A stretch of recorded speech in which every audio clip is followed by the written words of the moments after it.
My life is a storybook of God's manifestation. I'm a product of my worship. It's not by singing, it's by grace. I'm living in a house I didn't pay 1 naira. Do you know what it means for somebody to finish building a house and give it to you? You know, and sometimes, every time I come out of my house, I look around, I ask myself, how old are you? Because I know that it's not by singing. And so I feel like it's time to even let people know the secret behind the glory they celebrate. My first album, The Definition, when that album came out, you know, Love World Records helped me to produce that album. And the first night, we sold 100,000 copies at Night of Bliss. Now, that was a lot of money. And then I was still climbing bike. And we didn't know it was going to sell that much. Then we had another program, Night of Bliss. It was all sold. And they called me. They said, we made money from your CD. We would like to give you 1 million. Eh? I thought, 1 million? That's a lot. So I called my mom. God bless my mother. My mom took me to church every day of my life. Scripture Union. SU, yeah. And she said, you know it's your first fruit. Leave it for them. And I thought, 1 million naira. And she that is telling me leave it for them, she didn't have 1 naira. I mean, me and my mom, we hawked together in Enugu. I will hawk this direction, she will hawk that direction. So she would have thought that, you know, this is a breakthrough, 1 million, God. And she said I should, you know, leave it for them. It's my first fruit. Well, I didn't have a choice but to obey her. So I told them, no, I don't want. Are you sure? I said, I don't want. Maybe from the next one. Do you know what God did? Now they took me to South Africa to shoot my first video. They said, okay, since you don't want money, let's make a video for you. Let's. And while we were shooting, I met some people who say, are you the Frank Edwards? We love your music. We didn't even know you're Nigerian, But, you know, your music needs to circulate, go to everywhere in the world, you know. But here's what you're going to do. You're going to remove Jesus and use God. It sounds the same. Nobody will know, because for your music to circulate, people that the name Jesus offends need to be your fans too. So but by the time you use God, they won't find it offensive, so you will be able to circulate your music. And when I saw the offer, and I thought, Jesus, God, the same thing is not much difference. Nobody will know. You know, God spoke to me and said, see, if you do this, you will not last. If you don't, whatever they promise you, I'll double it for you. So again, I let it go. I mean, I let the offer go. Even my then manager thought I made a mistake. You know, managers always want more money. So he thought I made a mistake, but I made my decision. So I let it go. I came back. And then God began to do his thing. I released my second album. Someone from nowhere said, someone is trying to reach you there. She's looking. In fact, when she started looking for me, she sent all her staff. If you don't find Frank Edwards, don't come to work. They came to my church, speak to some of my pastors.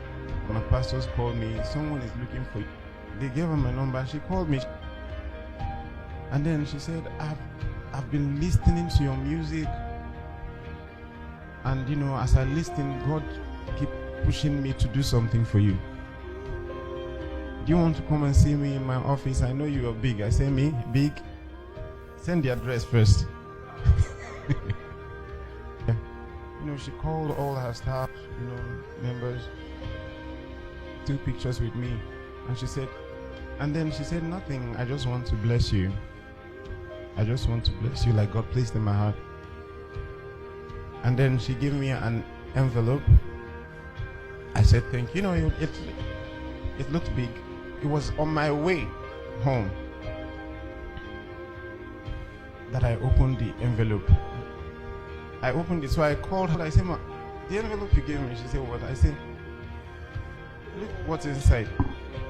She said, that's for you now. And besides, anytime you want to do anything, the bill is on me.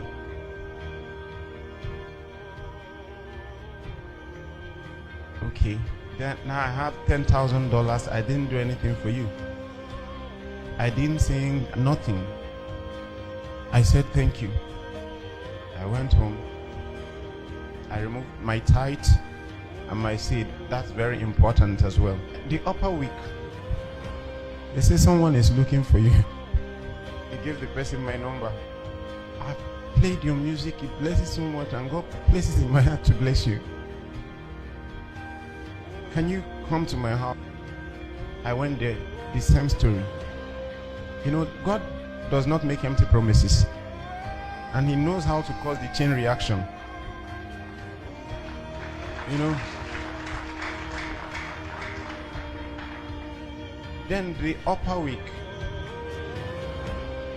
this other woman called me. Where do you live? I said, I live in Allen. I mean, then I already have a good home and I'm very comfortable. And then she said, Ikeja is noisy. How do you create your music in that noisy environment? She said, would you like to move to VGC? And then, you know, the first thing I did was calculate how much a plot of land is in VGC, even. That's if you find. So when I make the calculation, and that's why I said, I'd love to, but now I have other things I'm working on that I need to do with money. So this is not. And she said, okay, when will you like to move? So I said, I'll work on it. You know, I was thinking I would pay for it. And the next thing, I saw trucks in my house. Trucks. As I say, what would you like to take out of this house, or what would you like to live here? So as I talk to you, I didn't lose the other place. I have the two. I say, what would you like to take out here? I said, I'll take. You want me to move? I will take everything. He said, no, just the things you will need, because the other place is already furnished. When I mean furnished, ask my manager. He knows my house. I live like a king, and that was what God promised me, and I kept my own part of the deal. I did not disobey. When I met them, all I wanted to do is to take pictures with him. You know, like you see a big superstar, I rush with my phone and say, good afternoon. I didn't even know whether to say afternoon or evening. Can I take pictures with you? And he said, okay. And he gave someone the phone, and he put his hand on my shoulder. I was waiting for the picture, and he looked at my face. And he said, Frank Edwards. I'm like, hey, you know my name. And then he said, wait. I said, anytime I see you, I must tell you this. So he brought his phone. I said, look at, all these are your songs. And he began to play my songs for me. I'm like, what's going on? And I said, anytime I see you, we must do something together. So it was not even my suggestion.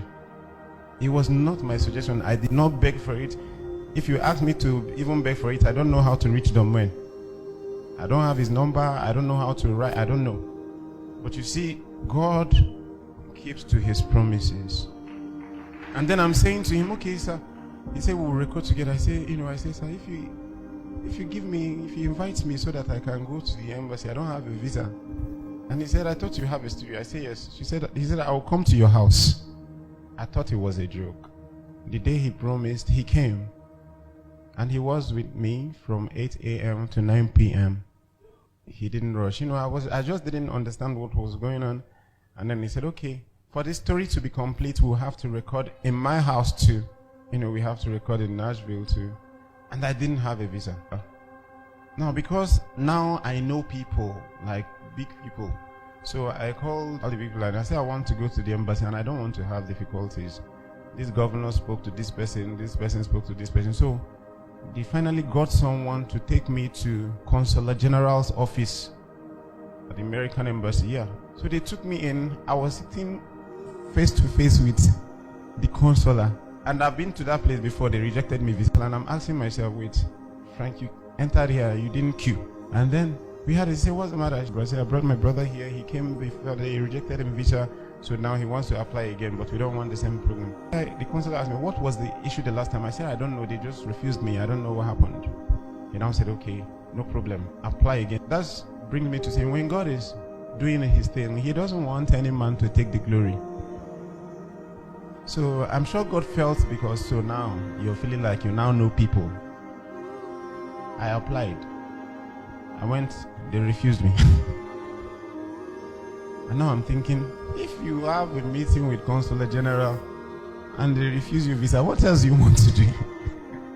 I didn't know God probably was not happy with that. I prayed, when it came to my mind that maybe God is not happy. And so I said, Lord, I'm sorry if I've gone the wrong way about this visa issue. I apologize.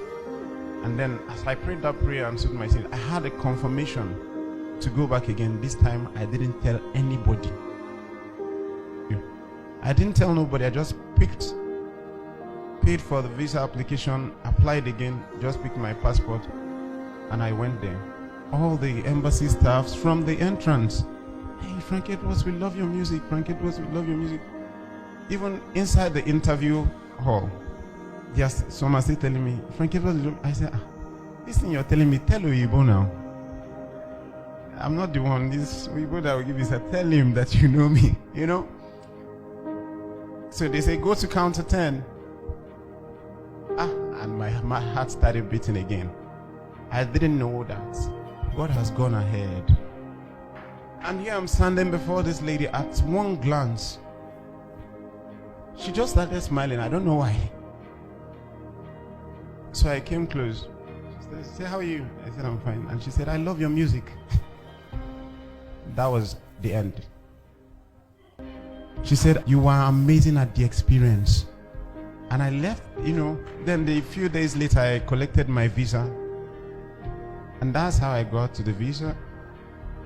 I went to America and we are done with our album.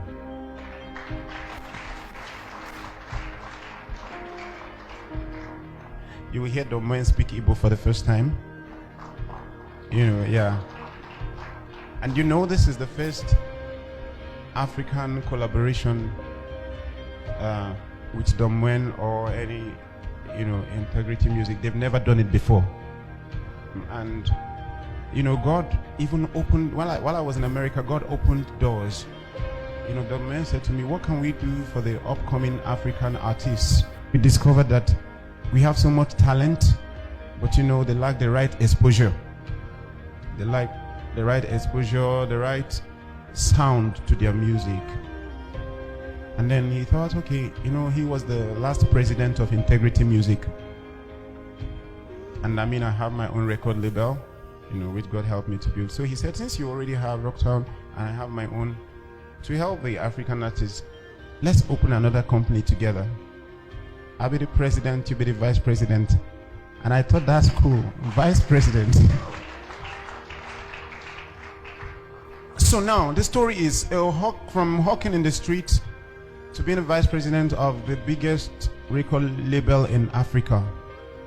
I don't know what you're believing God for. I don't know your background. I don't know what you've been through. But see, don't let your background put your back on the ground.